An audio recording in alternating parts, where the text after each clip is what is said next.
ಸ್ನೇಹಿತರೆ, ನಮ್ಮ ಸಂವಿಧಾನದಲ್ಲಿ ಇನ್ನೊಂದು ಮುಖ್ಯವಾದ ಅಂಶ ಅಂತಂದ್ರೆ ಸಮಾನತೆ. ಏನಿದು ಸಮಾನತೆ? ಈಕ್ವಾಲಿಟಿ. ಈಕ್ವಾಲಿಟಿ ಅಂತಂದ್ರೆ all are equal before law. ನ್ಯಾಯ ಅಥವಾ ಈ ಒಂದು ಕಾನೂನು ಏನ್ ಹೇಳುತ್ತೆ? ಕಾನೂನು ಅಂತಂದ್ರೆ ಒಂದು ತಾಯಿ. ಎಕ್ಸಾಂಪಲ್ಗೆ ಹೇಳ್ತಾ ಇದ್ದೀನಿ.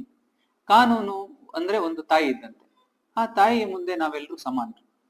ನಾವು ಯಾವುದೇ ಧರ್ಮಕ್ಕೆ ಸೇರಿದವರಾಗಿರ್ಬೋದು, ಯಾವುದೇ ಜಾತಿಯವರಾಗಿರ್ಬೋದು, ಯಾವುದೇ ಭಾಷೆ ಮಾತಾಡ್ಬೋದು, ಯಾವುದೇ ವರ್ಣದವರಾಗಿರ್ಬೋದು ಅಥವಾ ಯಾವುದೇ ಲಿಂಗದವರಾಗಿರ್ಬೋದು, ನಾವೆಲ್ಲರೂ ಈ ಕಾನೂನು ಎಂಬೋ ತಾಯಿಯ ಮುಂದೆ ಎಲ್ಲರೂ ಸಮಾನರು.